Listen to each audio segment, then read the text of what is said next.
Hey everyone, welcome back to my channel. I know it's been a while since my last video, and I'm sorry if you were worried about me. To be honest, I've been a bit hesitant to talk about what's been going on in my life lately, but I think it's time someone heard my side of the story. So, you guys might remember me talking about my boyfriend Vince and how we met, right? It was like this crazy whirlwind romance that seemed to happen overnight. We met at a party, and before I knew it, we were inseparable. Okay, so basically, everyone around us thought we were meant to be, but in hindsight, I'm not even joking, it all felt really suspicious. Vince had been dating his ex Sloane for years, and from what he told me, their breakup was super dramatic. He said she was the one who ended things between them, and that she still held a lot of power over him. But as we started dating, I began to notice some weird stuff. Vince would get these intense texts from an unknown number, and he'd just ignore them or pretend like they didn't happen. At first, I brushed it off as typical boyfriend drama, but then I started to notice more and more strange occurrences. Like, sometimes Vince would show up at my house unannounced, with some girl in tow, a girl who looked an awful lot like Sloane.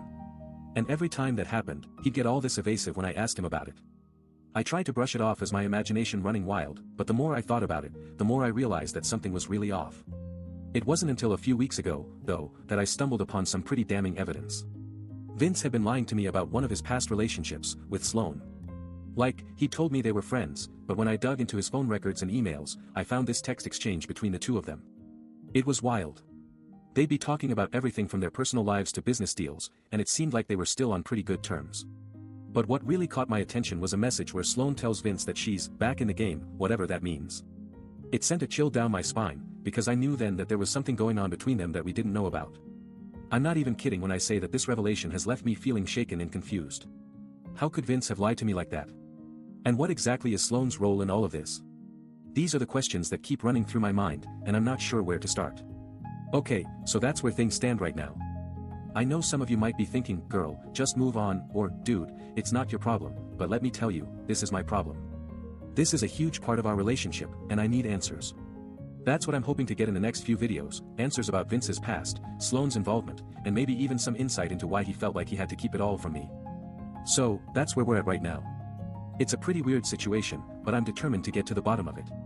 Thanks for sticking with me guys, don't forget to hit that subscribe button if you want more updates on this wild story. I've been digging deeper into Vince's past, trying to find any clues about Sloane's involvement in our relationship. I started by talking to some mutual friends from college, and that's when things started to get interesting. One of my friends mentioned a girl named Rachel who seemed to know everything about Vince's love life. I reached out to Rachel, and we met up for coffee the other day. She told me that she knew Sloane from high school, and they had been friends before Vince came onto the scene. Apparently, Sloane was really into Vince back then, but he didn't feel the same way. That's when things got complicated. Rachel said that Sloane became obsessed with Vince after he started dating someone else, a girl named Emily. I'm not sure why this is relevant, but Rachel seemed adamant that it was important. She told me that Sloane would show up at their parties uninvited, just to see Vince and try to get his attention. It's been blowing my mind thinking about how far back this obsession goes. And what really gets me is that I feel like I'm seeing the same patterns now, the obsessive behavior, the clingy texts, it all feels so familiar. But why? What does Sloane want from Vince? I've also been doing some online research, trying to find out more about Sloane's past. It seems like she has a history of manipulating people in her relationships. I found this article about how she got into trouble with the police for stalking someone, and it all seemed to be connected to her ex-boyfriend. The more I learn, the more I realize that Sloane's involvement in our relationship goes far beyond just being a simple ex or mutual friend. She seems to have been playing both sides, using Vince's insecurities against him to get what she wants. And now, I'm starting to wonder if she did it all again with me. But here's the thing, I still don't know how much Sloane knows about our relationship. Is she just a passive observer, or is she actively working behind the scenes? I've been trying to reach out to her, but so far, nothing. It feels like she's avoiding me, which only makes me more suspicious. I'm starting to feel like I'm in some kind of twisted game, where Sloane is the puppeteer and Vince is just a pawn. And now, I'm stuck right in the middle. I just hope that by the end of this video series, we can finally get some answers, but for now, it feels like the more I learn, the more questions I have. And then there's the other thing, the strange messages I've been getting from an unknown number. They're all just generic texts, saying things like, you don't deserve him, and watch yourself. I'm starting to feel like this is some kind of harassment campaign, but by who? And why? Is it Sloane, too? I don't know what's next, but I'm going to keep digging until I get the truth. Stay tuned, guys, this is getting good. So, I've been trying to brush off these messages as just a coincidence, but the more I think about them, the more they feel like a deliberate attempt to unsettle me. And let's be real, it's not like I'm exactly thrilled with how things are going in my relationship right now anyway. But what really took the cake was when I saw Vince talking to Sloane on the phone yesterday. They were laughing and joking around like they hadn't seen each other in years, and Vince even mentioned something about getting back together. Now, at first, I thought maybe he was just being friendly, but then I remembered all those times he told me how much he missed her and how much he wanted to be with her again. And that's when it hit me, Sloane's not just his ex, she's the one who broke him up in the first place. I'm starting to think that Reese, that's Vince's real name, has been playing right into her hands this whole time, and I'm just a pawn in her game of revenge. It's getting harder to keep my emotions in check, but I know I need to stay calm and focus on gathering more evidence if I want to uncover the truth. So, today I decided to dig deeper into Sloane's past, see if I can find any connections between her and Reese that might explain why she's so obsessed with him. I spent hours scouring social media, looking for any clues that might point me in the right direction. And then, just when I thought I'd hit a dead end, I stumbled upon an old blog post from Sloane's website that mentioned something about taking down someone who had wronged her. The more I read, the more I realized that this wasn't just some trivial matter, this was a full-blown vendetta. I'm not sure what's next, but I know I need to get to the bottom of this before it gets any worse. And that's why I've scheduled an exclusive interview with Sloane herself, which I'll be sharing with you guys in my next video. But trust me when I say, things are about to get a whole lot more complicated. I sat nervously in the dimly lit room, fidgeting with the microphone cord as I waited for Sloane to arrive.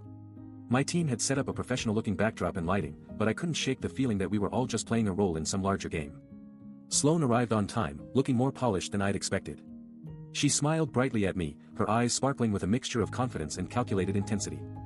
We chatted for a few minutes about the interview, and I tried to gauge her mood, but she seemed off. Too smooth, too rehearsed. As we began the questioning, Sloane launched into a well-rehearsed script, talking about how much she always admired my work and how thrilled she was to be sharing her story with me. But every so often, I'd catch a glimpse of something behind her eyes, a flicker of anger, a spark of calculation. The more we talked, the more I realized that this wasn't just an interview, it was a performance. Sloane was playing the part of the wronged ex-girlfriend, and I was her captive audience. Just as I was starting to get uncomfortable, my producer leaned over and whispered something in my ear. "Hey, can you take a look at this?" She handed me her phone, which showed a text exchange between Vince and Sloane. My eyes widened as I read through the messages. It turned out that Vince had been the one who'd initially set us up, arranging our first date under Sloane's watchful eye.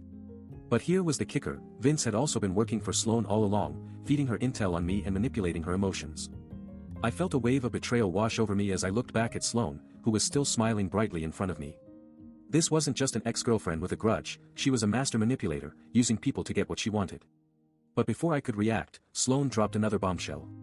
"Reese," she said, her voice dripping with venom, "I have something that belongs to you. Something that will make you regret ever getting involved with me." And with that, she produced a folder full of documents and photos, proof that I'd been orchestrating every move Reese made without even realizing it.